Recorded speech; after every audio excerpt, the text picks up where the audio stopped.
My name is Angelique, and when I was 18 years old, my friend came to my house and plotted to kill me and perform a C-section on my body to take my unborn child. She then set my house on fire to burn my body with all of the evidence. She did not succeed, and that's kind of what we're going to get into today. That was perfect. Ooh, took me a second. That was perfect. That's fucking wild.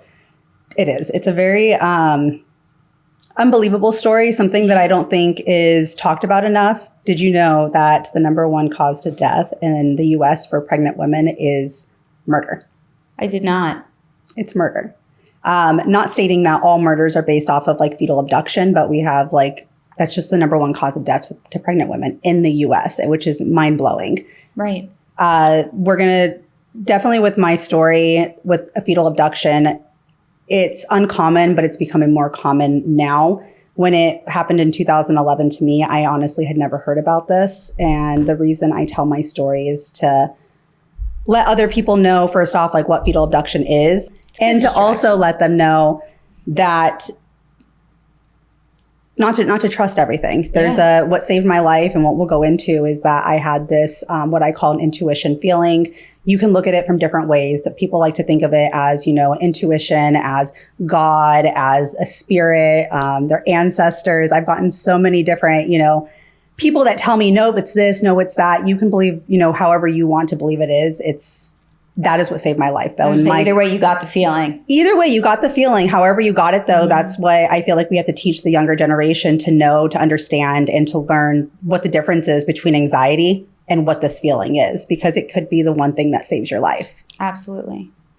And then should I just start going, like I'm going to start off in the beginning? Yeah, I think that's perfect. I was going to say, also, I feel like it's something that you feel like you'd only see in a movie. Absolutely. Like it's one of those things that you're like, oh, that would never happen to me. How does that happen? That's exactly what happened. And that's why when this happened to me, I was fighting back and forth with myself because first off, being a senior in high school, we'll say in 2011, like we didn't have social media. We had Facebook and MySpace. Like there wasn't too much that was publicly posted about stuff like this.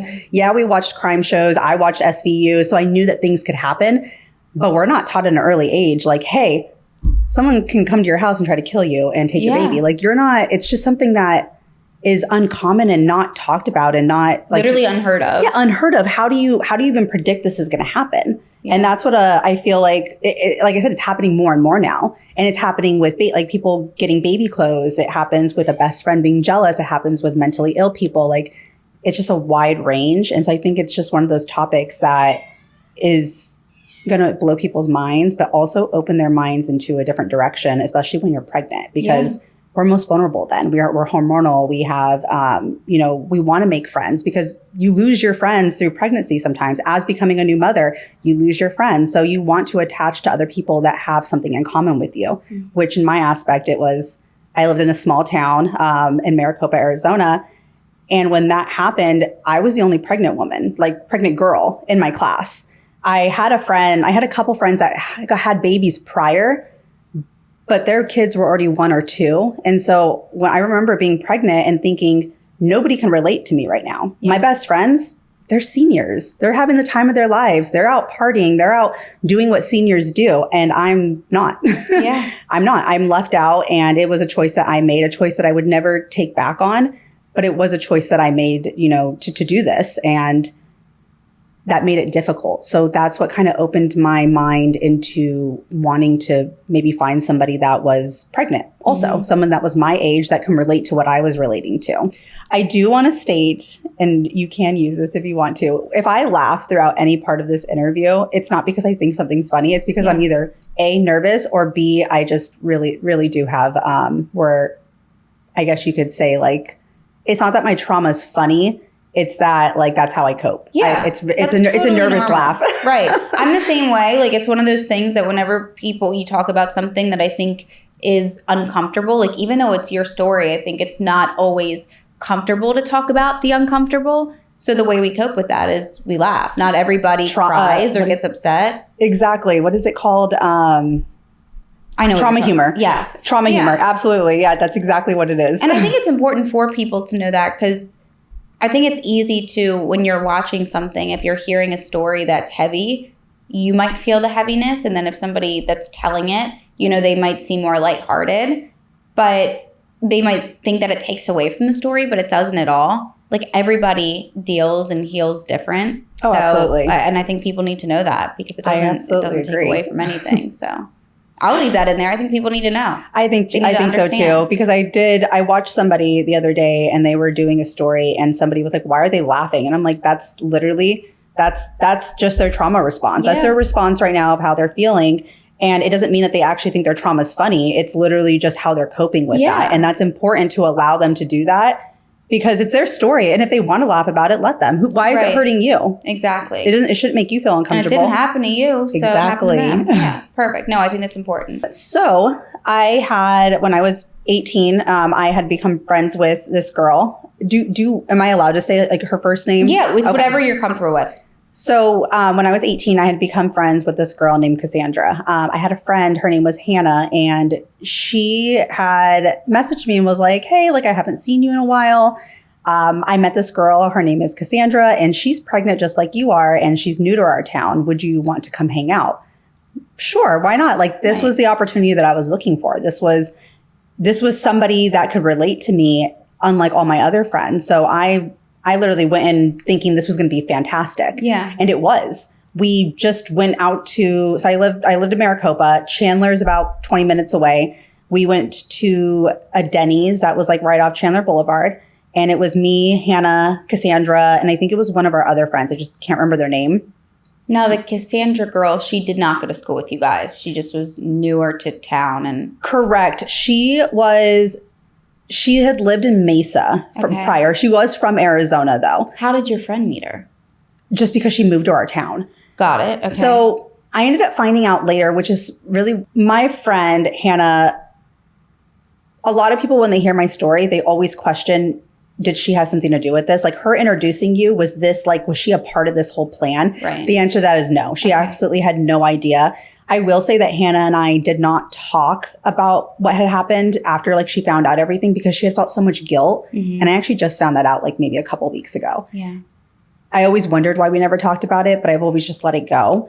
And it was because she felt so much guilt. But she told me things that I had no idea about. She told me, I thought personally that she had met Cassandra first and that she just introduced her to me. It was completely backwards. Cassandra actually met a lot of our friends before she met Hannah. Okay. Cassandra was living with one of our friends. His name was Sebastian. And I don't know how they got introduced, but somehow she was living with him. She had made up this whole story about how she had nowhere to live. It was wild though. Like, she was married and her husband had lived far away. Her mom had passed away. Her dad had passed away. It was a crazy story, but everybody felt really bad for her. So she went to go live with our friend Sebastian, and Hannah had met her there at a party, like a kickback. And she was just cleaning up and doing dishes because she's pregnant. So she was just kind of doing things while everybody else was hanging out. And Sebastian had complained about her, like, oh, she just sits here. She just says this. And Hannah felt bad. So Hannah was like, do you want to come to my house? Like, I'm a girl. Like, it's so nice to meet you. Like, she was just trying to be nice. Got it. So Cassandra went to her house and lived with my friend Hannah for like 2 to 3 weeks on her couch. Okay. So that is how like Hannah had met her. And then Hannah was like, hey, let me introduce you to my friend. Her name is Angelique. She's pregnant. You guys will have so much in common. And so that's kind of how we just got introduced. And it was just a sit down at a Denny's, just talking. But we had hit it off like really, really fast. Like, it was one of those things where you meet somebody and you just, I wouldn't say click. It's more of just, we got each other and you could tell that we were having a good time. Were you guys both, how far along was she?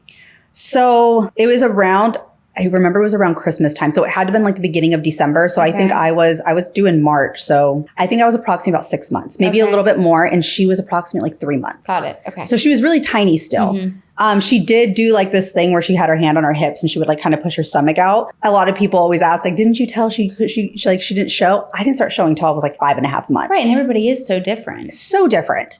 And so at that moment, she was just barely pregnant. I was already 6.5. Somewhere between there. Okay. And so we went to the mall with our friend Hannah. We went window shopping. Hannah was buying gifts for her kids. Or one of her kids, and then like her mom and dad and stuff. And so we ended up going after that to like Babies R Us.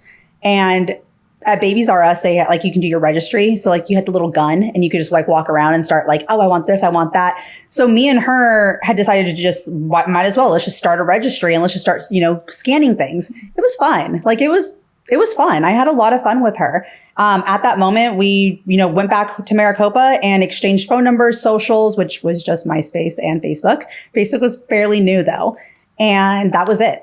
I had never met up with her again after that. That was our only interaction together, but we did remain in contact that whole time. So I remember her like messaging me like, oh, I have really bad heartburn, or, oh, this is happening. So like we were able to really connect and talk about things that we couldn't talk about with our other friends, or we felt like they wouldn't understand. Mm-hmm. And that was really important to me because I couldn't just tell my friend like, oh, I have heartburn. Oh, why do you have heartburn? Well, because I'm growing a human inside of me. Yeah. Like there's a lot of things that changed with my body that I couldn't understand.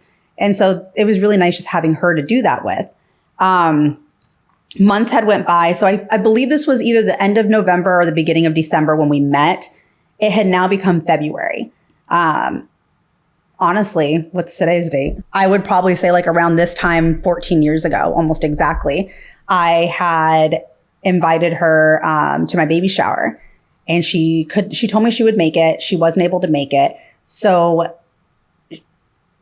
yeah, she wasn't able to make my baby shower. And she had called me one day and was like, hey, like, I'm so sorry I couldn't make it to your baby shower. I did buy you a bunch of gifts and I would love to come over to your house and give those gifts to you. And I was like, oh yeah, that would be great. Actually, I'm sorry, I lied. She wanted me to go to her house. Okay. So she was trying to get me to go to her house in the very beginning, but I was 9 months at that point. I was pregnant. I did not want to go anywhere. Mm-hmm. I didn't feel good. I had started getting, what I didn't know, I had preeclampsia. So I didn't know why I wasn't feeling good and why I just felt sick all the time.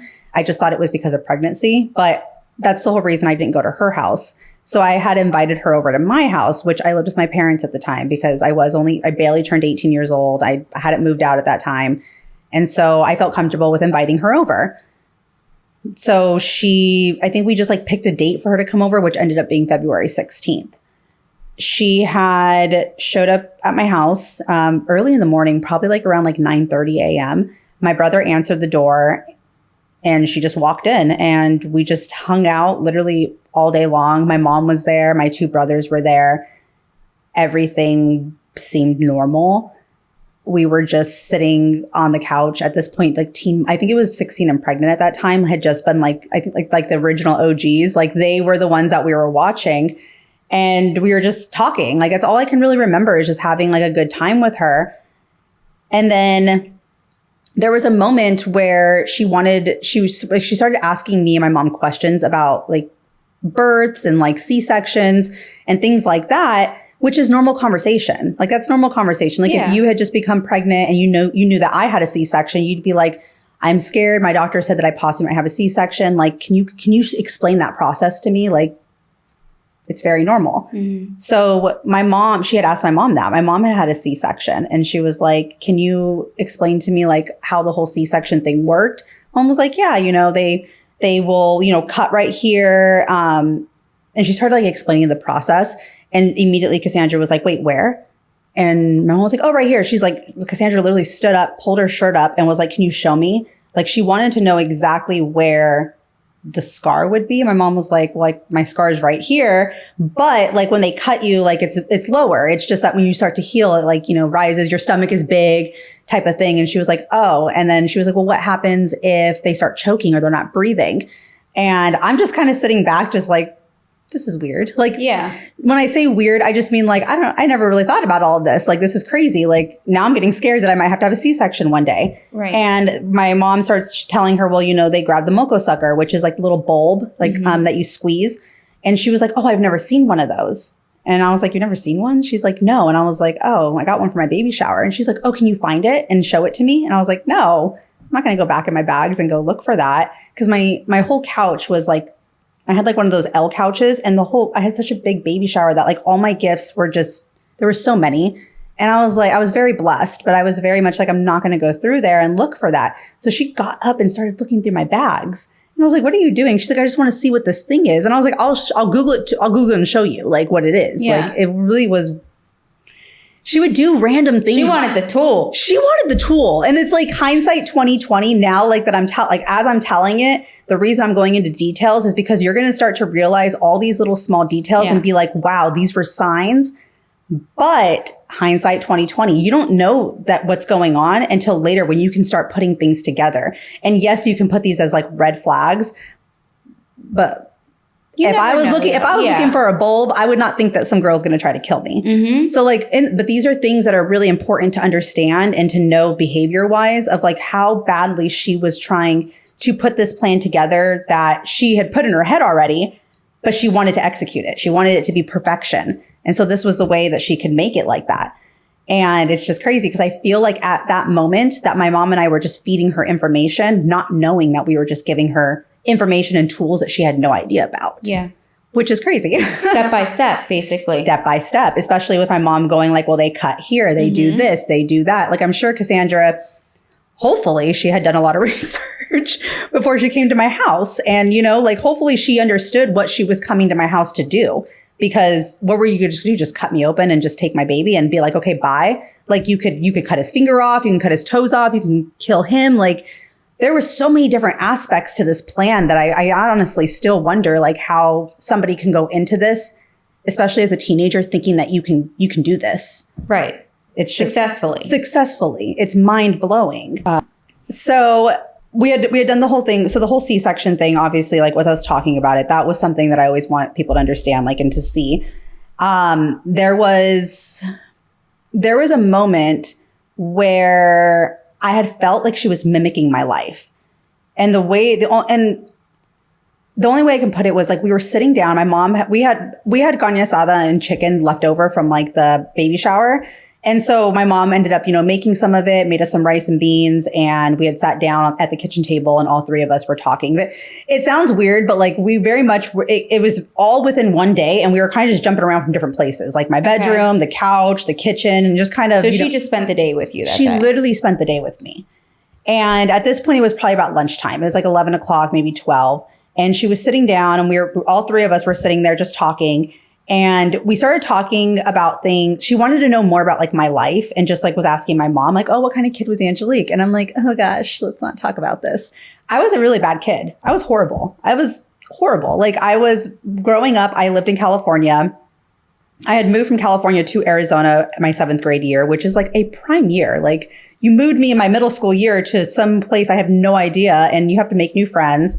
It was wild. And this town that I lived in was so small that it was a middle school, high school, and elementary all put in one. Like I would walk from classrooms and see high schoolers and see elementary's kids. Like, yeah, my parents had moved me from a really like rich, like I call it a pinky uptown because we were like the poor people there. Mm-hmm. We lived in a really nice mobile home, but that's what I always called it. And so she wanted to like know just like more about my life and who I was. And unfortunately, I became like I changed everything about myself when I moved to this town because nobody liked me for who I was. I guess I was too nice. Maybe I was just too sweet. So I had to change everything about myself. And I became like, I put on this like bad girl, like vibe. I mean, I think at some point I even thought I was a gangbanger. I think at some point, like it was kind of embarrassing to talk about, but it's the truth. Yeah. And so my mom started telling her stories about like when like I ran away, when I did drugs, like when I drank, like all these different things. And all of a sudden, like, she would mimic the story almost down to a T.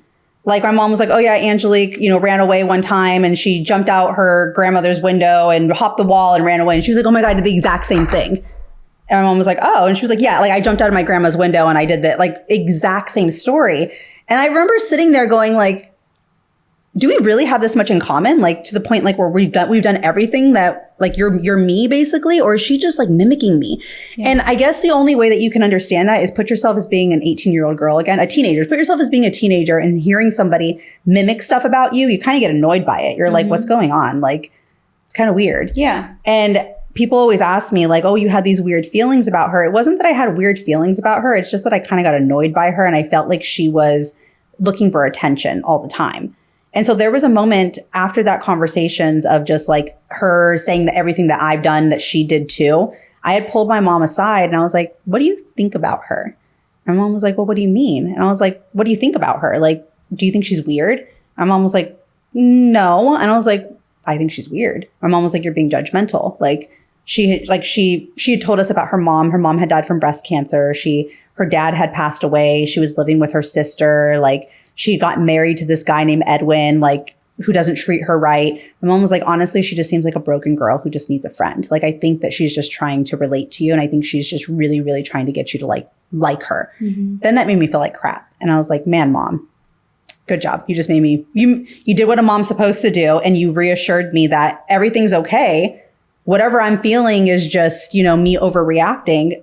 But she honestly is just a teenage girl that just wants to be accepted. Right. And so that changed my whole perspective on whatever I was feeling prior. Well, also, once again, even if in those moments you were to find out right away, like, everything that she was saying was a lie, your mind would more so go to, okay, she's troubled, she has issues of some sort, but you would never think she's going to try to kill you. Exactly. Like, you know what I mean? Like, because I even think about it of people that I've come across and met in my life that have done weird things or had things that are odd about them. And, everybody's different. And I think you can, when you see these things, you either decide, do I want to keep hanging with this person or do I not? But you never jump to the conclusion of, oh, this person actually is thinking about murdering me and stealing my child. Exactly. Like, far-fetched, right? Like, how do you just get these vibes? Like, and that's what people, it's weird because, like, you'll have people specifically on social media that will be like, oh, you felt weird about her. I would have kicked her out right away. No, you would not have. Yeah. You would not have. And maybe if you would have, then maybe that's just your personality. But, like, realistically, 9 out of 10 people wouldn't just kick somebody out because why? Because you think that they're lying about something? Like, or that they're weird. Or that they're weird, or that they may just have, and again, being a teenager, like, I feel like when you say somebody's weird as being a teenager, it's more like judgmental. Yeah. It's because we're young. We don't understand life. We don't understand the heartaches that people go through. Maybe I'm not fortunate enough to understand, what it's like to lose a mom, a dad, and then, get married. Like, you don't understand all of this. I always state that in order to understand somebody's story, you have to start from the beginning because you have to understand who that person is to understand why they are the way they are. And it's extremely important, especially not even with her situation, just like in any type of survivor situation, you always hear well, I would have done this or I would have done that. And it's like, you have no idea what you would have done because you and I are different people. So the way that you and I react is going to be different because you don't know me. But also, I don't think anybody can really know how they're going to react until they're just in that situation. You don't know what your body's going to do. You have no idea. I feel like your fight or flight takes over. You don't even have any time to really think half the time. Absolutely. And that's kind of like your instincts that just kick in. So I definitely agree with all of that. So once my mom had told me everything was like fine, like that put me literally at ease. I felt so much better about whatever I was feeling. And I just continued my day with her. There was some moments that, and I just want to reiterate, the reason why I'm bringing these moments up is because they're going to make sense later on. Got it. All of these things that I'm kind of talking about throughout the day are going to make sense. Like, as we start to get through everything, you're going to be like, wow, that makes sense. Yeah. So she kept wanting me to go to the park. So there's in Arizona, every development, there's a park. There's a park in every little development. So there was a park right down the street. And she kept on wanting to go for a walk. And I was like, girl, I don't want to go for a walk. Like, I don't want to. It's hot outside. I'm 9 months pregnant. I don't feel good. Like, that's the reason I invited you to my house. Like, I just want to stay here. And I feel like it was a few times that she had brought this whole park situation up. Like, oh, let's go for a walk. Like, are you sure you don't want to go to the park? And I'm like, yeah, I'm sure. Thank you. Like, I don't want to. Yeah. Thank you. And so we had not gone to the park. There was also another moment that she speaks Spanish.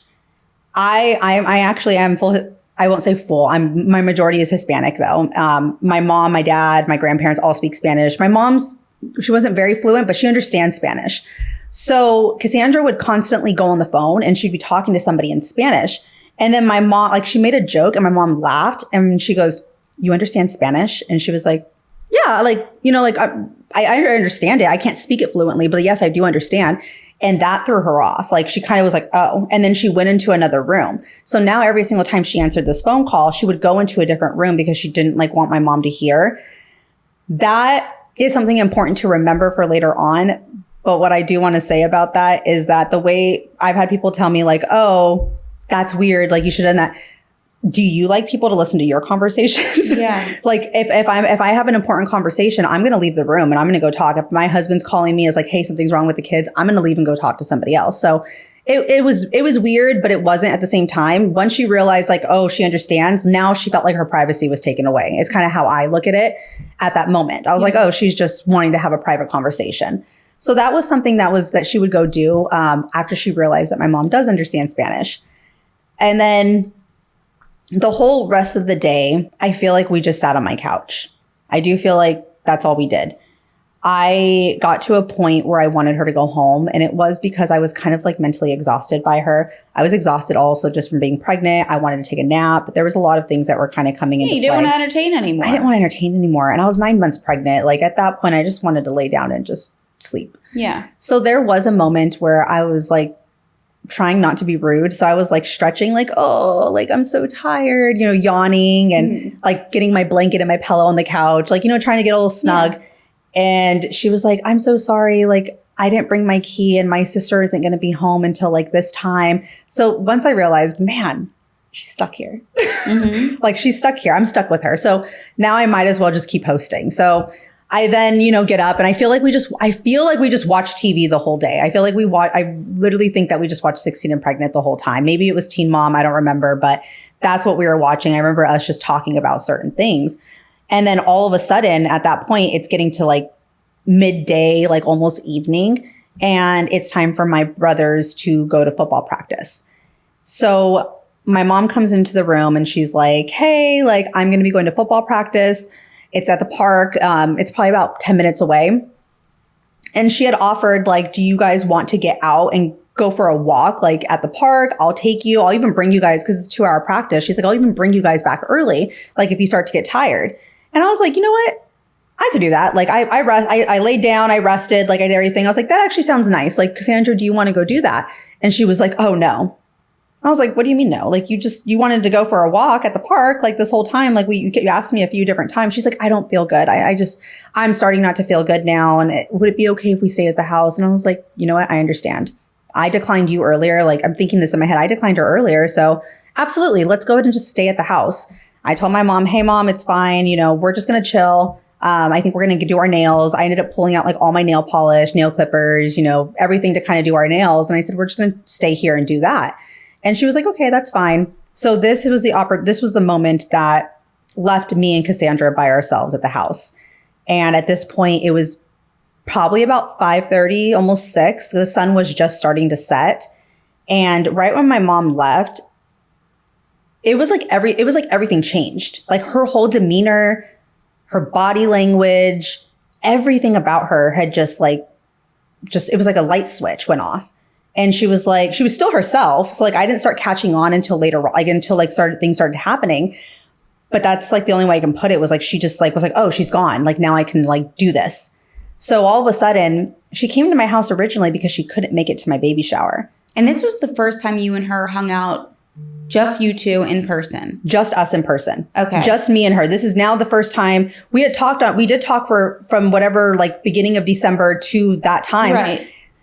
So we had talked over social media and we almost talked like, I wouldn't say every single day, but I would say quite like probably like maybe at least a few times a week we had talked. So I felt like I knew her. Like okay. I felt comfortable enough to be home alone with her. Yeah.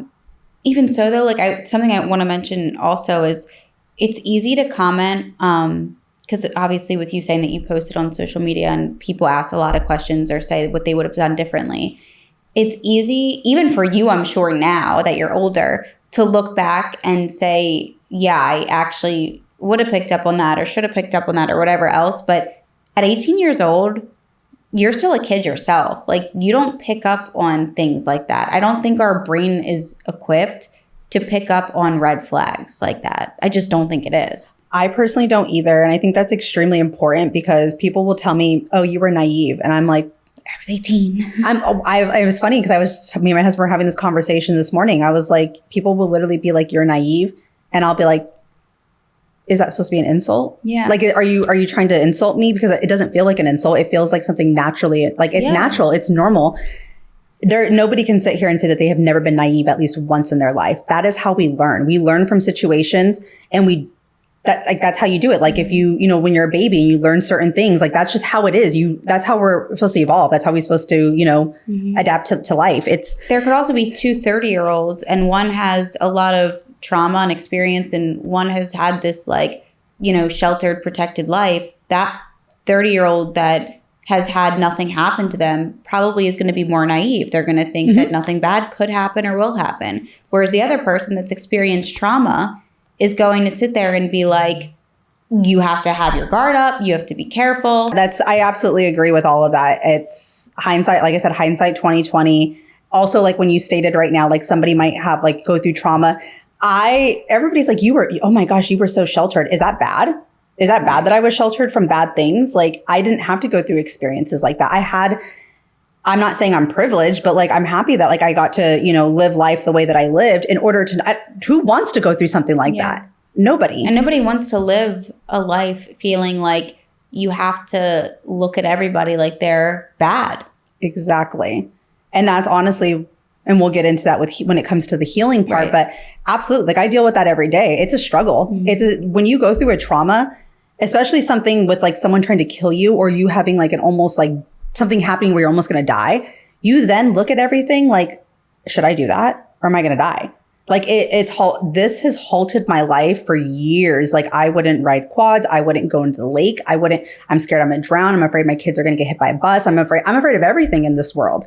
And it all comes back down to my trauma. My trauma has made it where I saw that evil can happen and I saw that something bad could happen to somebody. What else on this earth is going to happen to me? Yeah. And it's hard. It's hard to cope with. It's something that you have to like go through, the steps of whatever you need to go through. But I think that's why people are just like, oh, one bad thing happened to you. Like, oh, you don't understand though. That one bad thing can change your whole life forever.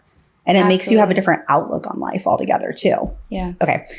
So originally the reason she came to my house was because she didn't make it to my baby shower. So she had brought these baby shower gifts. The whole reason she came to my house was because she wanted to give me these gifts, which we completely forgot about the whole time. Like we didn't even talk about the gifts. So now all of a sudden she brought this like diaper bag and it was like a rectangular diaper bag. It was pretty big. And she started telling me, oh, I have these gifts for you. And I was like, oh yeah, the gifts. And she was like, I want to give them to you. And I was like, okay.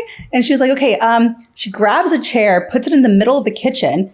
And I'm like, what's going on? And she's like, sit in the chair. And she's like super excited. I'm like, okay. And she's like, yeah, just sit down and turn around and close your eyes. What?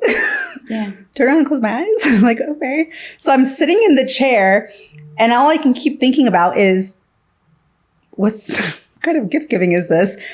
But she would come up behind me and drop a gift in my lap one by one.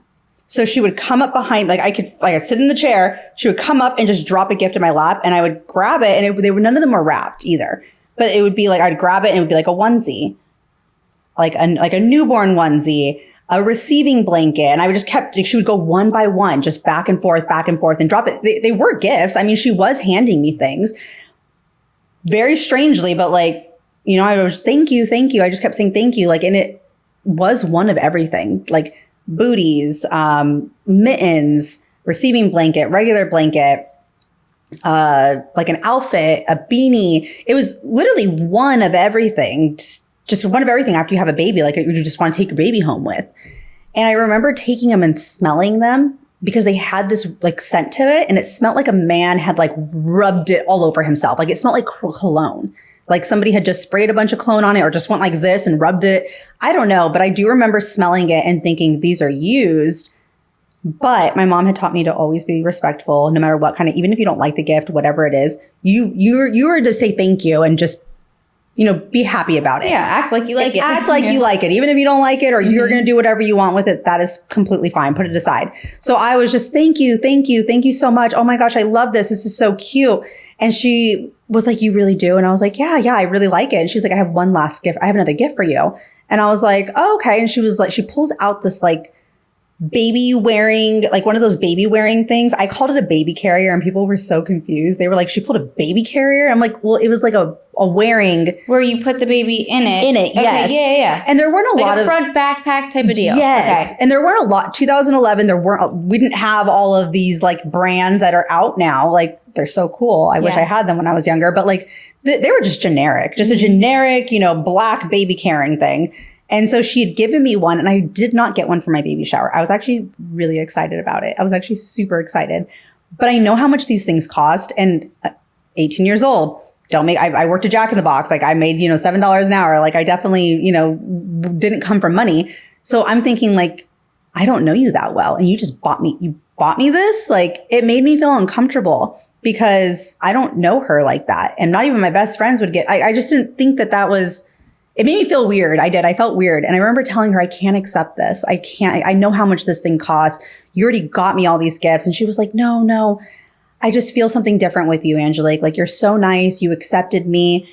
And I was feeling weird about the whole gift giving. And then she says this about how much she likes me and how nice I am. And she told me, like, I just feel like when I moved here to Maricopa, like I wasn't accepted and like people didn't like me. And you just made me feel a whole different way. Your generosity, like your parents, like, and I was like, she is so nice. Like all these mean things that I keep thinking of her, like I just wanted to get rid of all those bad thoughts because it just made me realize like, wow, she's just broken. She's just somebody that wants, kind of what we went back before. She just wants somebody that wants to be accepted, somebody that's just trying to get, and maybe that's why she was mimicking my life. Maybe that's why I kept going back thinking about all these different things that I felt weird about her and kept thinking like, she just wants to be accepted. She just wants to be loved. She wants to have a friend.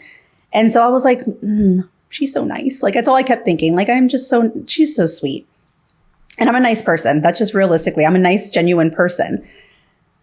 So once that happened, she then, I talked about this.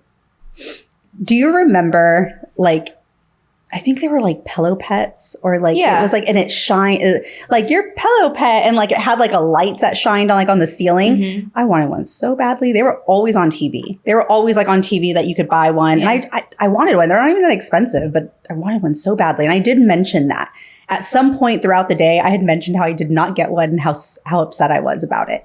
So she goes, I have a special gift for you. And I was like, oh, you do? I thought that was the special gift. And she's like, no. It's something that you wanted really badly. And I was like, oh, what is it? She was like, I had a light specially made for Ryland. And I was like, what? And she was like, yeah, like it's a light and it shines and it has his name. And I was like, no, you did not. And she was like, yes. And I was like, oh my gosh, I love her. She was like, I want to show it to you. And I was like, okay. And she was like, let's go somewhere dark. So she was like, your room would be perfect because at this point the sun had started to set.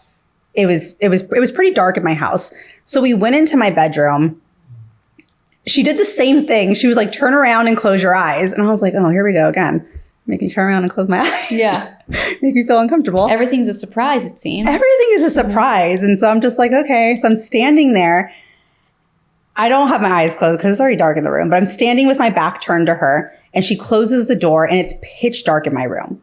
So the sun has fully set at this point. It's pitch dark. And I'm standing there and I can hear her like going in this bag. And all of a sudden, my hands start to shake. And I'm like, what's going on? And then all of a sudden, I start to get like this weird feeling. And I started to think, and this is all happening within like a minute, but I'm standing there thinking, what would you do if she tried to stab you? How would you protect yourself? How would you fight her off? And then I'm like, whoa, that's a dark thought. Like, why am I thinking this? And the only way I can explain it is like, like when you watch those cartoons and it's like the bat, like the evil guy, like the angel. Yeah. It was kind of like I was going back and forth with myself. I was like, you're going to die. No, you're not. You're going to die. You're crazy. Like it was literally a full conversation in my head that I was having. And it was like somebody was whispering, telling me what was about to happen to me before it even happened. And specifically, I always, in the confession, like in like not the confession, in the reports of everything, like when I have like I state, I felt like I was about to be stabbed in the back. Like that's what I felt. And at this point, she's just digging through this bag and I'm feeling all these thoughts and I start to get nauseated. And then I start to like try to get myself out of feeling that way. And everything in my body just feels like I'm scared. I'm terrified. Yeah. And Danger. I can't figure out why, because I've never felt this feeling before. So I'm standing, like if I'm standing right here, she's back here, my bed is right here, closet's right here. I literally turn around and sit on my bed so that I can see her. Made me feel better. Oh, what are you doing? Oh, my back's hurting. My back's hurting really bad. And that's what I kept stating. She goes, oh, okay. I'm almost done. Sorry, I'm hooking it up. And I'm like, okay. She then grabs the bag, gets on top of my bed behind me. And now I'm feeling even worse. Like these thoughts are just like, you're going to die. It's like somebody's literally like going, you're going to die. You're going to die. Like it's literally in my head that I grab my phone, put my mom's phone number in and put it to my chest. And I have my finger on the call button. I went so deep into thinking that if I were to die, that my mom would hear me. If she answers the phone, if I leave a voicemail, like if something happens, I'm pressing the call button and throwing my phone to the floor. That is how in depth I got of how I felt like I was going to die. But I kept trying to get myself talking out of that, because why would someone do that to me? And she didn't really, even if she did all of these weird things, she didn't really give you a reason for you to think she'd kill you. Exactly. So then I started thinking, kind of exactly what you said, like, who does that? Right. Like, this is nuts. This is nuts. And then I kept thinking like that I was just crazy. And so like, everybody's like, well, you were doing this forever. No, this is literally like a minute. This all happened super fast, but all the thoughts in my head are just how I can explain it. And so I have the phone to my chest. I'm standing there. I go, Cassandra, what are you doing? She goes, I got it. Okay, ready? She's like, I'm just going to put it over your head. Like my closet was, so now bed's right here. I'm sitting right here. She's behind me. Here's my closet. She said she was going to like put it over my head and it was going to shine onto the closet so I could see it. And I'm like, okay. And at this point, I'm like, show me the gift. Like, what's going on? Show me the gift. And she goes, okay, ready? And she puts her hand on my shoulder, and I'm 9 months pregnant, and she leans me forward. And at this point, I'm like, what are you doing? And she's like, 1, 2. And right when she starts to say 3, something literally screamed, get up. Like, get up. That's all I heard in my head. Sorry, I didn't mean to scare you. No, you're fine. I'm like, it's giving me chills. And I literally jump up and run to my door and turn the light switch on. And when I do that, she's putting something back into her bag. The news will tell you that I saw 2 metal objects. That's a lie. I never saw 2 metal objects. There's nowhere in any of my statements that I will tell you that I saw 2 metal objects. I couldn't see anything. It was pitch dark. But she's putting something back into her bag. And coincidentally, like what a big coincidence, her phone immediately rings. And she answers the phone and starts talking to someone frantically in Spanish. And I'm like, I'm like standing at the light, and I'm just like, what the fuck just happened? Yeah. Like, what just happened? And so like, I'm alive. Like I don't see it. What? Mm-hmm. That's all I could think. And so she's just talking to somebody. I walk out of my room and I just go sit on at my table where all the nail stuff is laid out. And I just start doing my nails. And I'm replaying everything in my head. And I'm thinking in my head, what just happened? Why did I feel that? I'm alive. Nobody stabbed me, but maybe she was going to stab me. Oh my gosh. And then I start thinking back to SVU, and I'm like, okay, if she's going to kill me, like I can't say anything. I can't tell her I know, because if I tell her I know, then she's just going to kill me. But if I do tell her I know, or if I do call 911 and they come here, then all my friends are going to think I'm crazy, because I just accused our friend of trying to kill me when she was just trying to give me a gift. Like, there were so many different aspects to this of being like a young teenager. Yeah, I cared about what my friends thought of me. Absolutely, I did. I also didn't want to be like, give this accusation of this girl when nothing happened. All I had were these feelings, and I don't know what's going on. But with that being said, I now know what my feelings are, and I'm not going to let those feelings go. But I'm the type of person, which could be bad. I'm an investigator. Like, I will very much like investigate until I can figure out whatever's going on. And that's what I decided to do. So I decided, you know what? I'm just going to pretend like nothing happened. And I want to see what happened. Like, I want to see what her like body language. Obviously, if she starts getting like weird, I'll call the cops. But like, I want to see what her body language is going to do. She comes in and she's normal. Everything's normal. I don't even bring up the light. I don't even bring it up. I don't want to talk about the light. I'm like, let me just see what's going to happen. So I'm sitting there doing my nails, and she's like, I'm like, oh, who was that? And she was like, oh, it was Edwin. I was like, her husband. And I'm like, oh, what's going on? She was like, well, he's going to come down. He wants to take me out to dinner. And I was like, oh, she's leaving. she's leaving. She's going to leave my house right now. Yes. So like, cool. She gets to leave. And she's like, yeah, he's going to come down right now and wants to take me out to dinner. She's like, but I have nothing to wear. And I was like, oh, I have a closet. Go into my closet. Go look in there. Go see what there is. She at this point would have been about 5.5 to 6 months pregnant. She did have a little pudge. And I do remember at some point asking my mom, you know, why isn't she showing? My mom was like, all women carry differently. And she has really big hips. She's a really skinny girl, really skinny, tall, probably about 5'9", 5'10". And she had a big butt, big hips, and just really tiny. But she had a pudge, and she would constantly like kind of go like this when she walked. So she looked like she could possibly be pregnant. So she could still fit in my clothes. Like my clothes would still fit her. So I told her, go into my closet, go find something to wear. At this point, I'm just thinking in my head, like, I get to get rid of her. Like, she's going to leave and everything's going to be fine. Like whatever was happening, like that's all, whatever. So she starts going through my closet and she closes the door and tries on some outfits. And right before she did that though, I lit a candle in my room. There is no specific reasoning as to why I lit this candle. None. I just like candles. So it was like a teacup candle, and it was when those incense things came out. So you would put like the little dots on, like drops onto it, and then it would, you know, make it smell good. That's what it was. So I had lit the teacup candle before she even went back into my room, and at that point, that's on. She's now in my room, looking through my closet, and she pulls out some clothes. She tries them on. So you both are back in your room. At one point we are, when I light the candle, she's pulling out clothes, laying them out, and then I leave her. Okay. And she closes I give her privacy. She closes the door and she's starting to get dressed. And she comes out and she's like, "Oh, I really like this." And I was like, "Cool, have it. Keep it. Never come back." Never come back. Yeah. Like, I don't know, like give me some space right now and maybe you can come back later. But like at this point, I'm just like, everything seems, again, I'm testing the waters. And I'm like, at this point, if I can get rid of her, cool. Because nothing had happened.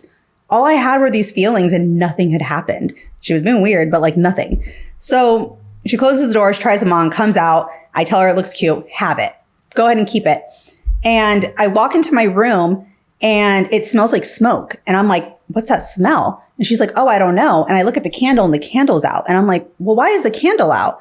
And I look up at the fan, like immediately you think like, did something blow the candle out? So I look up at the fan and I'm like, the fan's not on. The air's not on. And I'm like, why is that candle out? She was like, oh, I don't know. And I was like, do you smell that? And she was like, no, I don't smell that. I was like, it smells like something's burning. And she was like, no. And now I'm just like, what? So then I start looking through my room. I look in my closet. I start opening drawers because I can't, I'm dead set that it doesn't smell like a candle went out. It smells like something's on fire. I can't find anything though. There's nothing, no fire anywhere. So I'm just like, that's weird. And then this like image and thought come into my head, like light another candle. So I'm like, okay. So I go grab another candle. I light it, put it back underneath there. And then she goes, oh, can I try this on? And I'm like, yeah, go ahead. So she closes the door, goes back into the room, closes the door. And I go back and I sit down and I'm sitting there staring at my door. And I'm like, she's starting my house on fire. She's starting my house on fire. That's what's going on. You cannot convince me otherwise. There's not a lot to go off of, except for the fact that the candle went out and I smell something. So I go to, now I'm going to tell you guys where my room is. My room is right here.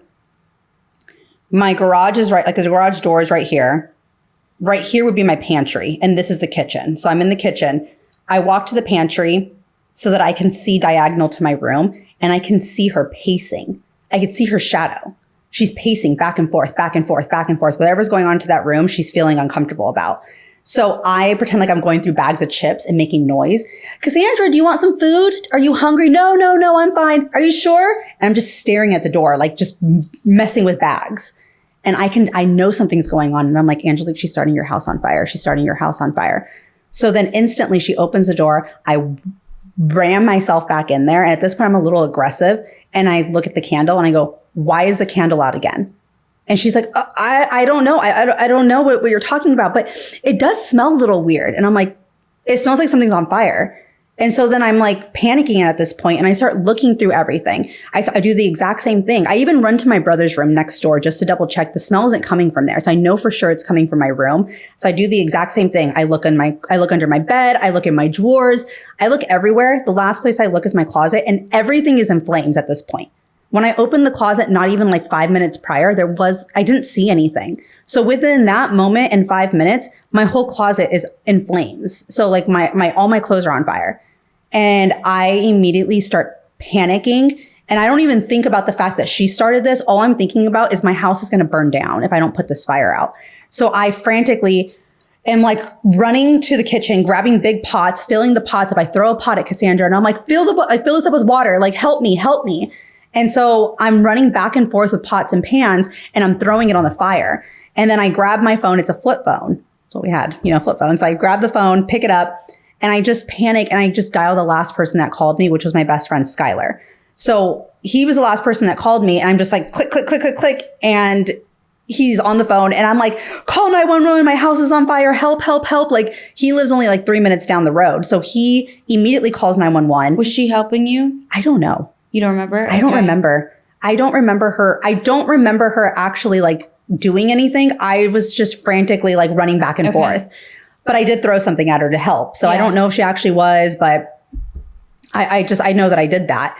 But I was putting the fire out. And at that point, my whole room is covered in smoke and I'm now coughing. Like I'm inhaling so much smoke that I'm just like, I'm holding onto my bed and I'm just like, just like coughing and coughing. And then I'm starting to feel contractions at this point. So once I get the fire contained where it looks like it's out, Cassandra was standing next to me and she was coughing a lot too. I literally grabbed her by her like collar and I dragged her outside and I got her out, opened the garage door and smoke just started like literally rolling out of my house. And we're both like in the middle of like my driveway, just coughing and coughing and coughing. My best friend had pulled up with his mom and she's like, what's going on? Like she's assessing everything. Cassandra, I don't know what happened at that point. I don't know where she went. I don't know if she went back in the house. I don't know. I literally went to my best friend and I pulled him aside and I'm shaking. And I'm like, Skylar, I need to tell you something. And I need you to just believe me. Like what I'm about to say is going to be crazy, but I need you to believe me. He's like, okay. And I said, I think she's trying to kill me. I think she was going to stab me. I think that she'd grab me this light. I think that she set my house on fire. And I'm talking just like how I am now, fast. And his eyes are just like, he doesn't believe me. He's like, what do you mean? And I'm like, I don't know how else to tell you. He's like, this thought, this feeling. I said, yeah, like it was like literally somebody told me what was going to happen. He's like, so do you think you're psychic? I'm like, no, like I'm trying to explain this. But again, we're 17, 18. He's 17 actually. So like, what is this? Normal people don't have, like, you don't just get these thoughts and these feelings and people don't just, I'm just a normal person. Why would someone come to my house and try to kill me? That's all I kept thinking. Like, why me? Like, why would this happen? So even in that very moment when I said it out loud, it sounded nuts. And I started thinking I was crazy because nobody stabbed me. My house isn't on, well, it was on fire, but like maybe there was an accident. Maybe something happened. Maybe I have laptops in there. Maybe something exploded. And so 911 at that point was already called. People already started like getting to the house. The paramedics were there. The firefighters were there. The cops were there. My mom and dad had pulled up at the exact same time because I think Skylar's mom had called them and told them what was happening. And I decided to stay silent and let them do their investigation. So I'm being treated because I am having contractions. I inhaled so much smoke, which caused the contractions to start. So Cassandra also was having contractions. So she's still there.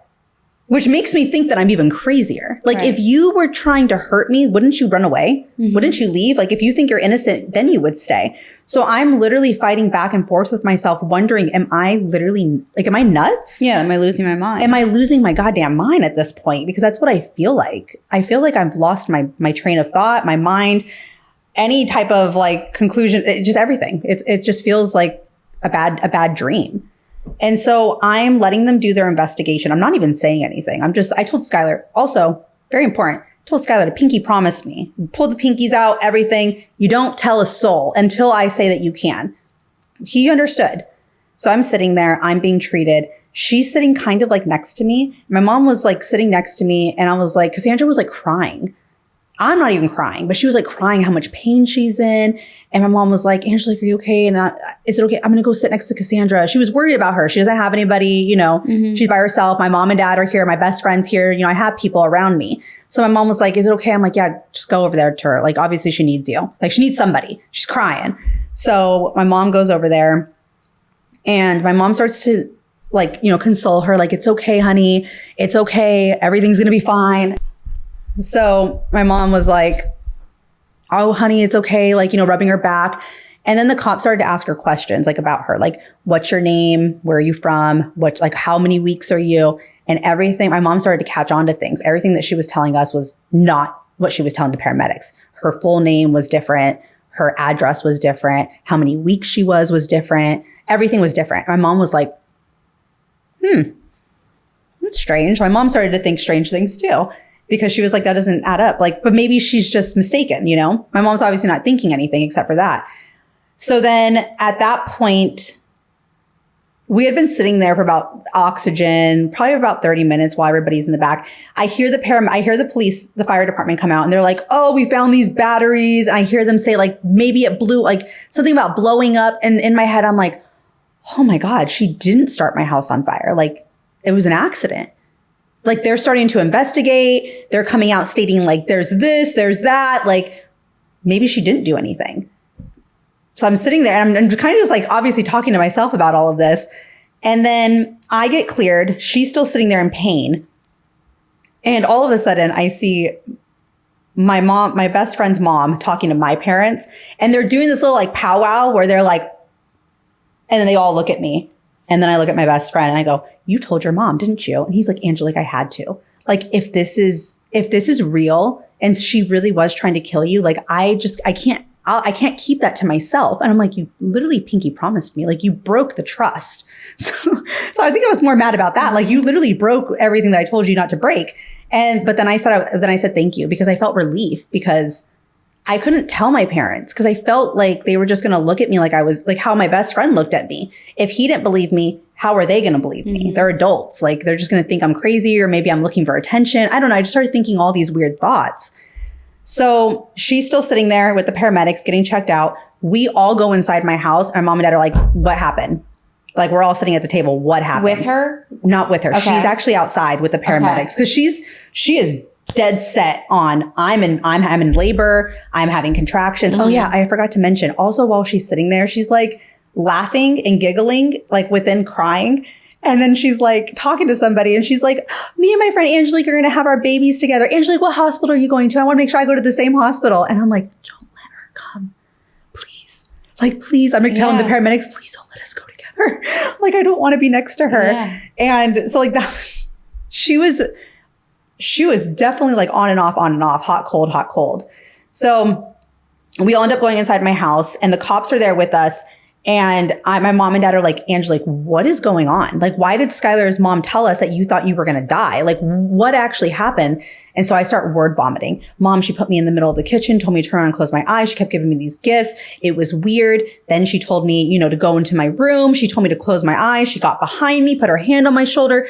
And, I think she was going to stab me. I think she was going to stab me right in my back. And like their faces are just like, why do you think that? And I'm like, I just explained it to you why I think that. Like, and the cops are in there too listening. The cops are in there. They're like, they're just like kind of going around and they're overhearing. But they weren't like sitting down with you and your parent. Okay. No, they weren't sitting down with us. They were kind of going in and out and the paramedic. So you're mainly talking to your parents. I was mainly talking to my parents and Skylar's mom, and then Skylar was there. Got it. And I was like, and they were like, in the fire? I said, I don't know, Mom. I put my little teacup candle. It's out. The second one's out. And they go, well, why was she in your room? And I'm like, because she wanted to try clothes on. And that's when the cops come in and the paramedics, and they're like, hey, she's having contractions. She wants to go to the hospital. So she asked us to grab her things, and they start grabbing my clothes, like the clothes that I was going to let her borrow. And they start grabbing my clothes and they grab the bag. And I go, whoa, those are my clothes. Like those are mine. Like put those down. And they go, okay, is this hers? And I'm like, yeah. And then they're about to like walk out the door. And I go, wait. And I run over there and I go, can I see that bag really quick? And they were like, okay. And I grabbed the bag. And this is where the paramedics and the cops were there. They were standing right there with me. I grab it. I put it on top of the counter and I go, Mom, she kept saying she had this light for me. Like a pillow pet that like shined and it has Ryland's name on it. And I said, if it's in this bag, like I'm crazy. Like obviously I'm nuts. I've obviously just, I'm, not making things up, but like I'm just crazy. Yeah. So I'm talking, and as I'm kind of just talking to them as I do that, I put my hand into the bag. I don't feel anything except for metal. And I literally grab it, pull it out, and I got goosebumps. Literally 2 large butcher knives. And that's all that was in the bag. A pair of scissors, disinfectant, and gloves. And I dropped them on the counter like that. And I literally look at everybody and I said, I told you she was going to stab me. Like, I told you. And at that point, I went into like this weird like loop where I couldn't stop saying it. I sat there saying, I told you she was going to stab me. I told you she was going to stab me. I told you. I couldn't stop saying it. Like it was like, now it was real. Now I didn't feel crazy. I felt like everything that I had felt that I was talking about with everyone looking at me, I felt like it was confirmed. It was confirmed. Like, why are you carrying 2 large butcher knives with you, a pair of scissors and disinfectant? And not to mention, guys, all one of everything to take my baby. Booties, a baby carrier, a receiving blanket, a regular blanket, a beanie, one of everything. One newborn diaper was in there. It was insane. It was insane. And at that point, and obviously no pillow pet with the light shining. Obviously no. She couldn't even do me the justice of getting me that. Right. At least cover up your tools with that. Yes. Like if you have this whole story, like at least do that. But no, there was nothing in there. There was nothing in there except for the leftover of what I stated, the knives, the scissors, and all of that stuff. And because she's pregnant, and now I'm going to start using air quotes, because she's pregnant, they have to take her to the hospital. They have to. Like, she has to go to the hospital. She's in distress, whatever. So that was her way to get out. So they end up putting her into like the paramedic, into the ambulance, and they take her to the hospital. And at this point, now detectives are called in. My whole street is shut down. You can't get in. Nobody can get in. Nobody can get out. She was able to get out, but nobody else can get in. Nobody else can get out. So they put like literally blockers on my street, and you can't, like, it's now a full like crime scene investigation. Yeah. And they had asked me, how do you think the fire was started? I explained it. I said teacup candles. They said those were the only things that I had. Was a lighter left in here? No, I brought the lighter with me. The lighter was still sitting at the table. So they were able to see and confirm, like, okay, it's there on the table. And they're now doing their investigation deeper, knowing that this is like what we found and everything like that. And they end up finding, forensics comes in, does like, whatever they do. They ended up finding her fingerprints on both teacup candles. So why was she touching the teacup candles? Everybody always wants to know. She actually used that to start like a slow fire in my closet. So the first time I went in, it was like building up, they said. Mm-hmm. And when she took that second one, something that she did went kaboom. Like maybe I couldn't hear it, but something blew it up. And that's what caused all the flames. I personally don't understand the way that it all worked, but they were able to explain it like to a T in their report of how it happened. And they were able to pin that like on her for arson. Now, she ended up going to the hospital. She ended up leaving the hospital. Like she got there, they ran a test. She wasn't pregnant. She never was pregnant. And I think once they found that out, she escaped and got out of the hospital. Like she just left. And the cops were kind of just doing their investigation at that point. My husband, who was my boyfriend at the time though, he couldn't even get in. They didn't let him in for like 2 hours. Finally, they let him in. He sat there with me. He had just gotten off he was working, we live in a small town. So he was doing, he was working on a farm with his friend, and it's really weird, but it was like cotton picking season. I don't know. Mm-hmm. On his friend's farm, that's what they do. And so he was like working like really long hours. And so he probably was like running off like 2 hours of sleep, working like almost the whole day. And I think he even thought it was crazy. Like everybody still, even after finding everything, everybody still questioned me like I was crazy. Right, because like technically she didn't stab me. Right. Yeah. So now it's still like, did you put these butcher knives in there? Like now they really have to investigate everything and look at everybody as a suspect, because what else are they supposed to do? I will say that in 2020, I did listen to my tape of like when they interviewed me. So like literally fresh, just like, all right, Angelique, we're going to interview you. Like probably like maybe like an hour after she went to the hospital. I've calmed down. I'm not screaming anymore. Like they're interviewing me and they're asking me questions like, oh, are you sure like you weren't just like smoking weed in your room? Or like, and I'm like, ma'am, I am pregnant. Yeah. Like, no, I was not smoking weed in my room. I guess she told them that. at some point she told them that we were smoking marijuana in my room and that's how the fire started. But like they were questioning me, like they were laughing with me. They were like laughing and like making, I don't know. I didn't like it. Yeah. I didn't like it. Like in that moment, I don't remember all of that, but hearing it and hearing how distressed I am and hearing like how uncomfortable I am, they were very much dismissive. And I do think that this comes back to, I was a bad kid. I had been arrested a few times. I had went to juvie for, fighting with my mom. I had ditched school. Like it's a small town. So like I had a reputation of being like this little thug kind of thing. Like I had like a reputation of it. And when I got pregnant, Ryland, and maybe I mentioned this in the beginning, but I actually was, I was on meth for a very short amount of time, but that was like my downfall. And then I got pregnant with Ryland and I've been clean and sober since that day. Like I haven't touched meth since that day because he changed my outlook on life altogether. I knew that this baby, as much as I didn't want to be a teen mom and I didn't want to go through the heartache of, I work at Jack in the Box. Like I didn't want to go through all of this. I also did not want to live the life that I was living. I didn't want to be a drug addict. I felt like he was my only way out and that he was going to change my whole life for the better. And he did. Like he did. This was like my full on, like Ryland saved my life more than he'll ever understand. He saved me from being whatever I could have been.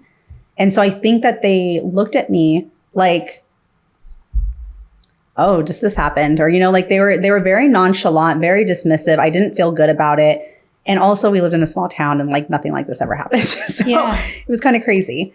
That night was very scary because she had not been caught and she was just kind of out and about, just kind of doing her own thing.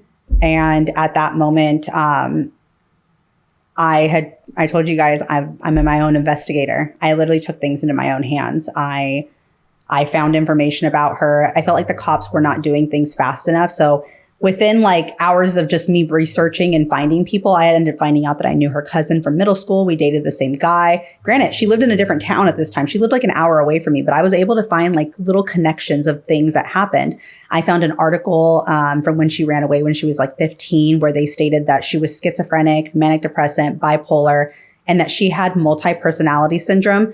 Now it's called MDD or DD or something. Now it's called something different. Okay. But back then it was called like she had multiple like personalities.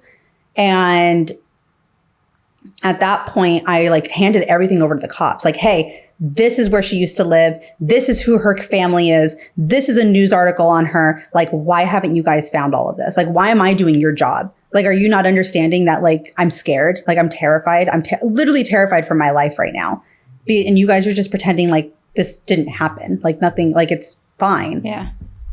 And I just felt like they didn't take me seriously. And that's an awful feeling. That's an awful feeling because then it just makes you feel like you're crazy again. It did. It made me feel like I was crazy. Like maybe this was all like a dream, or maybe like I'm feeling something that I shouldn't be feeling. I don't know. It felt weird. Yeah.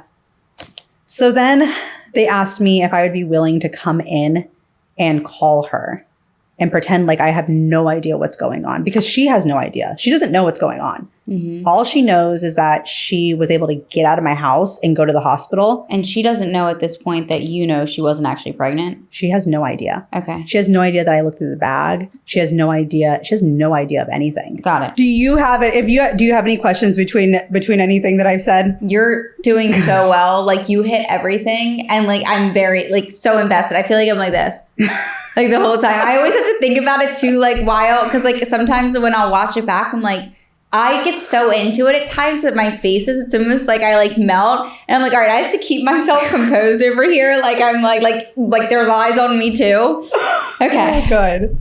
Hey guys, today's episode is sponsored by Sally. If you are someone that loves to travel around the world, but also always needs a good internet service, which honestly, who doesn't? Then listen up. Sally is an eSIM service app that allows you to choose from several different affordable plans, and it is available in over 190 countries and 8 regions. For example, if you are somebody that loves to travel abroad and you have found yourself in a situation where you desperately needed internet and there was just no Wi-Fi spot in sight, then you will understand what difference it can make by having a local SIM card. An eSIM provides an internet connection wherever you travel, as well as saving you money on roaming fees. Some of my favorite things about Sallie, obviously besides being able to stay connected all of the time, is that you can avoid scams, you can save a lot of time. For example, you won't have to stand in line at the airport waiting for a local SIM card. Your privacy is always protected, and they also provide a 24/7 chat support. So obviously, if anything comes up at any time and you need help being walked through anything or have any questions, someone is always there to help you. Also, Sallie is compatible with iOS and Android devices. Get an exclusive 15% discount on Sallie eSIM data plans. Download Sallie app and use code ALLINSANE at checkout. That is code ALLINSANE at checkout for a 15% off discount. And make sure that you download the Sallie eSIM app. And now back to today's episode. All right, so they convince you or they ask you if you'd be willing to call her. Yes. So they asked me to come down to like the precinct, I think is what it's called. And I go in and it's just like a little, remember, we live in a small town. Like I had nothing. So it's like a trailer. And so I'm like sitting in there and they're like, okay. So they start like hooking things up and like giving me these earphones and they're like recording and they're like, we're going to call from here, but it's going to link from your phone. Like it's going to show your phone number. And I'm like, oh, this is cool. Like I saw this in SVU. I actually think this is like super cool though. Cause I'm like, wow, like I'm like investigating. Yeah. I make the best out of everything, to be completely honest. Even out of a bad situation, I'm like, oh, wow. Right.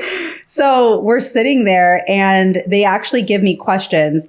I don't remember exactly what the questions were very like simple. They were like, okay, can you do this? Like, we need you to do this, like pretending like you have zero clue what's going on. And I'm like, okay, I can do that. Yeah, I can do that. And so I'm like talking to her. So it's like ring, ring, ring. And she's like, hello. And I'm like, hi. I'm like, how are you? And she was like, I'm not feeling good. And I'm like, I heard you went to the hospital. Was everything okay? Did you have the baby? And she's like, no, I didn't. Thank you for calling and checking on me. And I'm like, of course, like, I just didn't know what happened. Like you just all of a sudden went to the hospital and I'm just, can I ask you like what happened? And she was like, well, what do you mean? I said, well, they're questioning me and asking me like how the fire started. She's like, well, I don't know how that happened. And I'm like, no, I know. I don't either. And I said, but they wanted me, their goal was to get her to admit that she was in the room alone. So that was my goal. They gave me like a goal, admit that she's in the room alone before the fire started. I was like, well, let's just like backtrack. I said, so I took the candle and I lit it. And then like you went into the room and you tried clothes on. She's like, yeah. And I said, and then like you locked the door, you closed it. She was like, yeah. I go, but you did that twice. And you don't know how the candle went out? And she was like, no. And I was like, okay. And I'm obviously not an investigator, but I'm like, okay, but again, you were in the room alone. Yeah. Let's make sure we get this clear. Right. Let's make sure we're on the same page here. And she was like, yeah. And I go, well, did you tell them that we were smoking weed in my room? She was like, no. And I was like, yeah, they said that we were smoking weed in my room and like we ashed it and that's how the fire started. She was like, no, I would never say that. And I was like, okay, I'm just making sure. But as we were talking, all of a sudden you can hear this voice in the background saying, Cassandra, hang the phone up. Like very just like mad. And it was a man. And all of a sudden you hear and you hear click. And the cops look at me and they're like, whoever that was, like obviously caught on to what questions you were asking. And I'm just like, I'm obviously not a professional. I'm 18 years old. I just did the job that you asked me to do. But we did get her to admit that she was in the room alone before the fire started with like the candle. So like that was something that they wanted for arson. So mission accomplished. We got that. Yeah. But now there's this man that was obviously in the background that said all this. And the very next day I go into labor. Like I actually don't even go into labor. I actually go into the doctor's office and my blood pressure skyrocketing. I even told them like some woman came into my house, tried to kill me, perform a C-section on me, blah, blah, blah, blah, whatever. And they're just like, what? And they're like, well, your blood pressure is elevated. Like you have a lot of protein in your urine. Like you have preeclampsia. So I went to the hospital and now I think I'm like 3.5 weeks early at this point. So I go into the hospital and it's time for me now to deliver. So now my mission is kind of just to deliver Ryland. But I'm still like super scared. Everybody's like scared. My family's scared for me. We don't know what's going to happen with this girl. She's obviously out and about. So they put cops outside my room and like they put me as Jane Doe. So like my name isn't even put in the records of like, they have me as Jane Doe, but like they know I'm Angelique Robledo. Yeah. And so I'm having my baby. I'm having Ryland. I'm in the hospital for almost 7 days. It took 3 days to give birth and then 4 days after because I had just gone through a lot. Like throughout the whole process of giving birth to Ryland was insane. It was scary. After I gave birth to him, I actually hemorrhaged and I bled out and I passed out in a puddle of my own blood, which was like traumatizing too.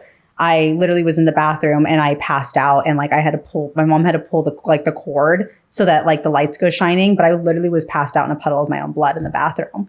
And so I remember after like they had given me like everything I need, I think they gave me like blood transfusions and like after I was stable, I would not let anyone touch Ryland. I was convinced that like somebody was trying to kill me. And so I was like, every time a nurse would come in, I'd be like, show me your badge. Show me your badge. Like I was like so just like scared that she was going to come back and there was plots. Like my mind could not stop going that I was supposed to die. And I also had this full on, like when I passed out, I thought like Final Destination. Like I wasn't supposed to live. Like this is how I'm supposed to die. So then I'm just traumatized going through all of this thinking like I cheated death and I was supposed to die. And now I'm not going to be able to like watch my son be raised. And like, I'm literally just fully like, and I just had a baby. So like, I'm just going crazy.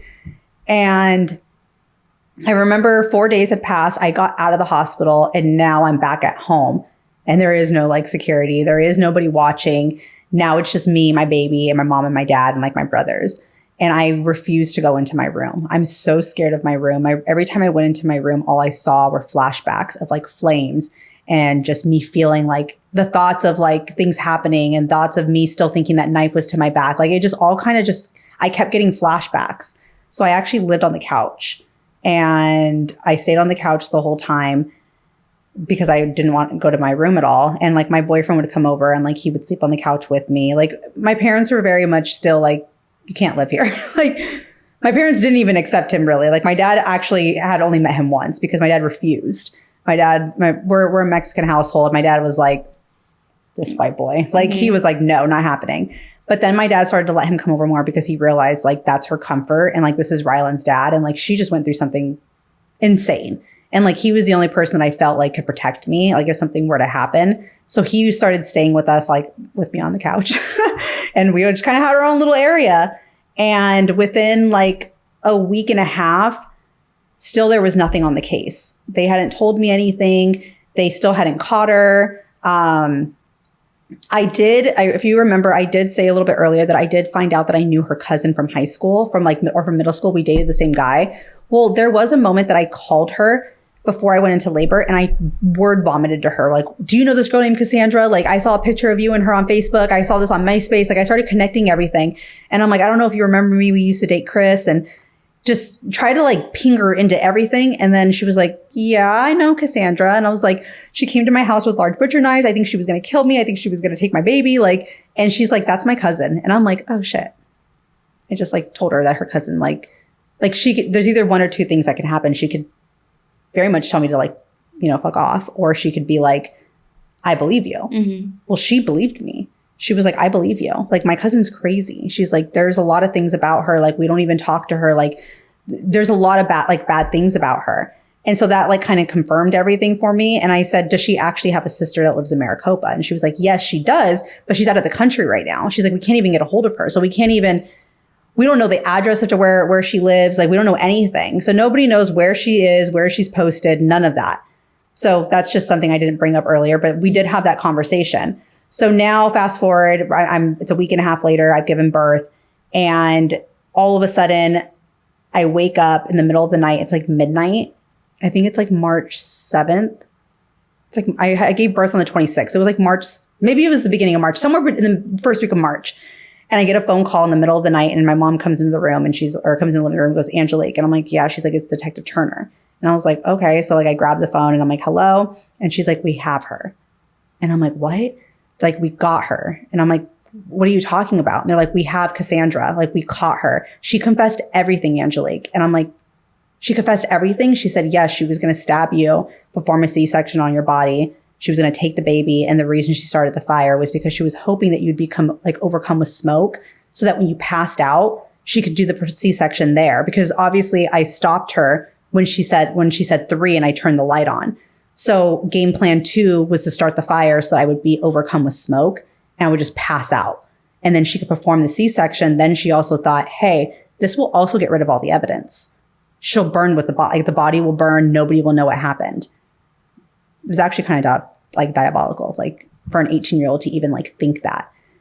And I remember just crying because I still had felt like no one believed me. I felt like this was like an imaginary thought that happened. Like I had told, between the incident and between her being caught, I had told selective people, maybe a couple family, maybe like, few people that like were closer. And like, they didn't believe me. They didn't believe me at all because I just looked like this girl who was stating something happened, but like, yeah, I physically was not stabbed. It does not mean that the trauma did not happen though. Mm-hmm. But that's what people were kind of like insinuating. And that's how I felt with people's like demeanor of how they like came off when they would talk to me. So now this was like confirmation, and it went out to the news the whole next day, and it was on every news station like throughout the US. And at that point, I was getting like people apologizing to me, family members, like people, because she fully confessed everything. Did you find out what made her decide to confess? Yes, actually, that's very important. So remember I told you the cousin said the sister was out of the country? Yeah. The sister had gotten back that day. So whatever day she was arrested, that day the sister got back, and the cousin called the sister and said, this is what's been going on. Like, we've been trying to get a hold of you, but we could not. But Cassandra right now is being questioned and being like for, attempting to kill this girl and take her baby. And the sister didn't even bat an eye and think that this was like nonsense. She called the cops and had them come to her house and said, she's here.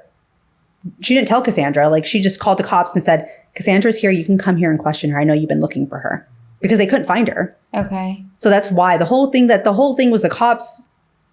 And I don't even know how that works. I'm like, you guys couldn't find her. Right. But granted, like there was nobody knew who her family, her cousin, like nobody knew names to go off of. All her friends that they were interviewing, like the police, like we didn't know anything about her except for what she told us.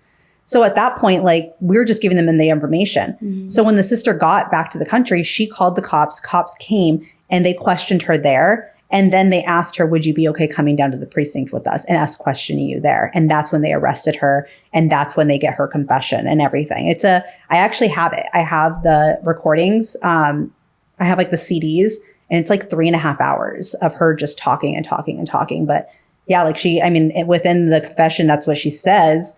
I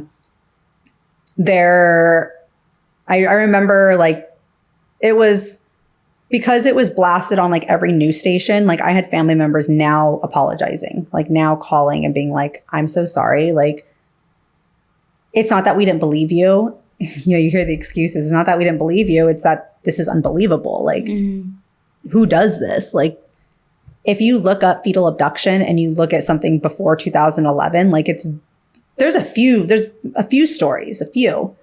And so it's not something that you commonly think what happens. I get why people think I was crazy, because I also thought I was. Yeah. Did she say why she wanted to do this? Like, was there reasoning behind it? And did she do it alone? Or was it just because she was mentally ill? This is where it gets a little complicated. Okay. It does. It gets a little complicated. And it gets a little bit longer. How much time do we have? It doesn't matter. Okay. If you want to explain it, you can do it. It does get a little complicated. I explain it all in my story times. I push when I do my story time on TikTok or like Instagram, TikTok, I start off with like how like the kind of like everything that we went through. And then I get down to sentencing. And then I go to the Dr. Phil show, which is kind of important just because it kind of shows like everything that happened to me. And then I go to 2020, which is where her release is where I find actually the truth out. Okay. So I guess like this part we're done with, like she got arrested. Mm-hmm. We do go to sentencing a year later. Now, when we go to sentencing a year later, nobody has talked to me between the arrest and sentencing. Not that I remember. And I will say that year is a very much big blur. I don't remember it. I get really emotional because I don't even remember Ryland's first words. I don't remember his first steps. I don't remember what his first food was. I don't remember. She stole literally my first year of my life because I was so just going through the motions and pretending. I wanted to pretend so badly that what had happened to me wasn't a big deal because I hadn't gotten stabbed. So I thought like, because I wasn't injured, like there's no reason for me to feel this hurt and pain. And we didn't have social media like we have now. We don't have TikTok. We didn't have Instagram. We didn't have people that were on there to influence and tell you like, it's okay. What you're feeling is normal. Like what you're feeling is normal to feel almost ashamed or guilty or whatever you're feeling. Like these are all normal things, but instead scared. And I just went through the motions by myself. And are you okay? I'm fine. And obviously no like therapy or anything at this time. I never went. Okay. I had a therapist, and unfortunately she actually was moving out of state like a week later. And we didn't really have like video callings, but I think we had Skype. Yeah. It wasn't known like how it is now. Okay. Like if I had the resources now, it would have been so different. But because she had left and she was my child psychologist because I was a bad kid, like she was my child psychologist from when I was 16 all the way till, obviously this happened. I had done 1 or 2 sessions with her and then she moved. Okay. And so I had felt like the one support system I had was gone. Mm-hmm. I didn't want to find another one. I didn't feel like finding a therapist is like going on dates. Yeah. It's hard. Like you got to feel that connection with that person and trust them enough. And I was not able to feel connections with anybody. I feel like I was so numb, but you wouldn't have guessed it. Like I was happy. I was smiley. I acted just like myself. Like there was nobody could tell that I was just dying inside. And I mean, my parents did a little bit because they did say for like a good year, like if they were to come like wake me up, I would start swinging on them or like I would freak out. Like I would start just randomly screaming. Like, so like I had PTSD and I definitely had moments that, that people could say that they saw, but I acted normal. But when I sit there and think about things like for that whole year, I don't think anyone even called me. I don't remember having any conversations with like prosecutors, with the DA. I don't even know the terminology for all these people, like of who they are and what they do. But I just know nobody called me. Mm-hmm. Victims advocate, nothing. No one talked to me at all.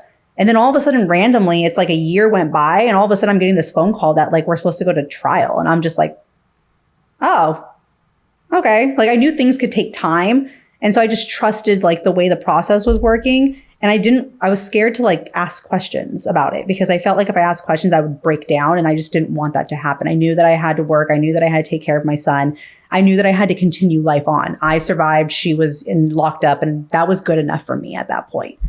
So all of a sudden they're talking to me and they're like, we want to offer a plea. And I'm like, wait, what? A plea? Like, why? And they were like, well, at the time of her confession, they didn't read her Miranda rights. What? What do you mean what? Isn't that like the number one thing you're supposed to do? Like, it's like I mean, I'm not a cop.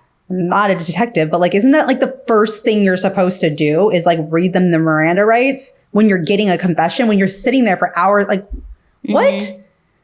And they were like, yeah. So like, if we go to trial, like without that confession, the whole case can be thrown.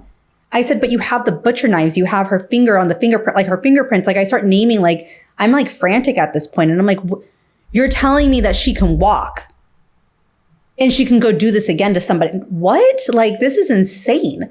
And they were just like, we're sorry. Like we're talking to her lawyer and we're offering a plea. Like we want to see if you would be okay with this. And I'm like, what's the plea? They were like 8.5 years. They were like, we're going to give you the choice to choose either between ASH, which is the Arizona State Hospital, or you can choose to have her go to prison. And I said, can I have some time to think about this? And they were like, yes. So I took like a few days. I thought about it. I very much wanted to send her to prison because that was like, you deserve to go to prison. Like you did an awful thing. Like, that's how I felt. But I took some time to think about it and I knew that she was mentally ill. So in my head, I thought, if I send her to ASH, the Arizona State Hospital, at some point in her life, whether it's prison or ASH, she's going to get out and she's going to need all the help she can get. So if I send her to ASH, she can get the help she needs. And when she returns back to society, hopefully she'll be okay and she won't ever try to do this again to somebody.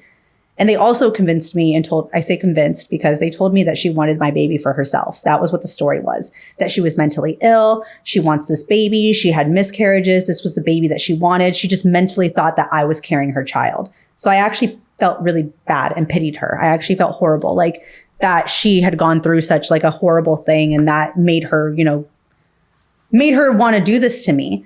And so that's like what the whole defense was. That's what everything went into. And I went with the plea bargain. I went to sentencing. I had written this like long letter, read it to her, and I literally bawled my eyes out. It was my first time seeing her in over a year. And like I had rehearsed like what I was going to say multiple times in perfection. I sat in front of the mirror and I was like, say it with confidence. Like I went into that courtroom thinking I'm going to be very confident. I'm not going to cry. I'm not going to cry. Oh no. The moment I went in, the tears, I was mascara was everywhere. I looked like a clown because it was just everywhere. I couldn't stop crying. I just couldn't. It was like all the emotions I had felt for that whole year had just like were literally bursting out of me. And so every second I was like, my name is Angelique. Like it was horrible. It probably only should have taken like 2 minutes, but it took us like 15 minutes for me to read it. And I remember feeling so accomplished. I felt so much better. And then it was her time to talk. They were like, okay, Cassandra, you can now speak. She stood up and said, no, thank you, Your Honor. Sat down. Cassandra, this will be the last time you ever see this woman again. Do you want to say anything to her or her family? No, Your Honor. With a smirk on her face. I felt nothing but rage at that point. I don't know what I was expecting. I don't know if I was expecting her to say, I'm sorry. I don't even know if I'm sorry would actually like make me feel any better. But like, I wasn't expecting that. I wasn't expecting that. It looked heartless. It looked like she just did not care. And like, she was just ready to go serve the rest of her sentencing. And I was like, wow, like she doesn't care. And that actually really made me sad. Like it really, really made me feel like really, really sad that she just did not care at all. And then it made me regret like also sending her to Ash. But I still stand by what I did. I still think that it's the best thing to do when somebody's mentally ill, and I still think that's what you should do. Mm-hmm. And then I just continued my life. And then that's when like right when I had never given any statements to anybody. So when she had gotten arrested and every news station was outside my door trying to get a statement, trying to talk to me, I had declined all interviews with everybody. I didn't want to talk to anybody about it. So once sentencing happened, I had walked out and boom, there's like, all Fox News, everybody's outside the courtroom now trying to get a statement from me. And that's my first time talking. I told them, I read this statement to her. I sent her to Ash. Like it's the end of my story, like end of, whatever's going on. And that's like when everybody wanted to start interviewing me. So I had been getting like phone calls from Anderson Cooper. I Survived, like the ID channel. There were some other places that were calling me too, but I declined everybody because everybody wanted to take my story and maneuver it into what they wanted. They wanted to like rewrite it and tell it their way and not like actually what happened. Like, oh, can we say that she like nicked you? Or let's say that she was your best friend and did this to you because that makes it more like, more crazier that your best friend did this to you. And I'm like, no, I'm not going to lie. Like either take my story how it is or don't take it at all. Like, I don't care about being on TV. I don't care about doing any of this. Like, the only reason I do care is because I do feel like my story can help maybe another young, naive woman, a girl like me, maybe understand something. But like, that's not my goal, is to be famous off of this. Yeah. And so I started declining places. Well, then Dr. Phil came along. His production team and his producers came and they painted this beautiful picture about what they wanted the show to be about. They said, hey, like, you're a survivor. Like, what you went through was, crazy, like the justice, like everything. Just, we want to have you on our show so that we can tell your story. You can tell your story and warn other mothers and do all these different things. And I was like, wow. Like, I said, I don't want to change anything about it. They said, that's fine. Like, we don't want to. And I was like, wow, this is amazing. This is amazing. So they flew Ryland and I out. My mom even came out with us too. And when we got on the show, everything had changed. Everything that they told me, like, when you get on the show, this is going to happen, that's going to happen. Like, you're going to walk on, this video is going to play, then you're going to talk and you're going to be able to tell your story. They give you like this outline of how it's supposed to happen. And I get on, the video does play. And I'm like, okay, cool. Like I in my head, I'm like, okay, I'm going to be okay. Like, yeah, there's a bunch of people in front of me, but I'll be okay.